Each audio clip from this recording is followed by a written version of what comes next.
Hey guys, welcome back to the channel. This is Gab from Tech Tips for Business. For today's video, we are going to talk about the TEXTJOIN function. From the name itself, TEXTJOIN, Microsoft Excel allows users to join texts or strings. Here's the syntax of what the TEXTJOIN function would look like.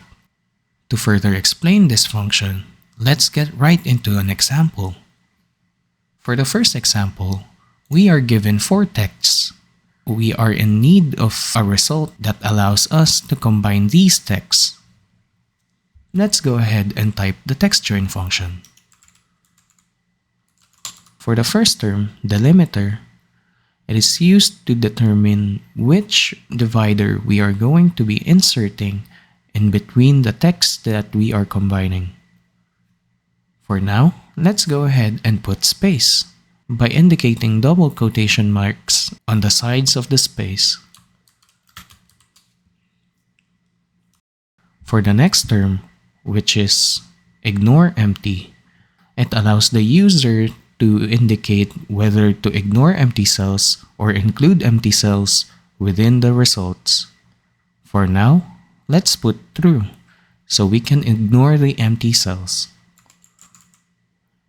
For the third term, which is text, this is where we add the text that we are going to combine with the others.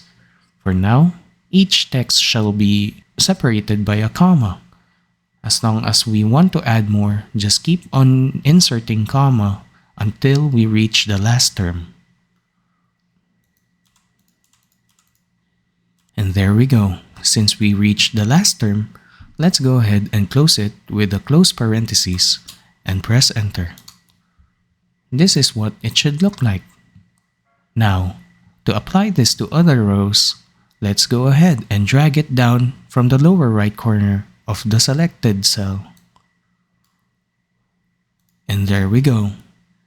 For the second example, we have joined 2, 4, 6, and 8.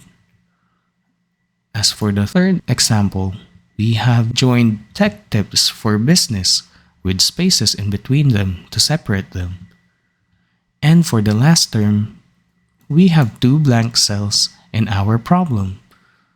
But since we indicated true on our formula, Microsoft Excel ignored those cells and proceeded to join Excel and tutorials all by themselves. And that is how we use the TEXTJOIN function in Microsoft Excel.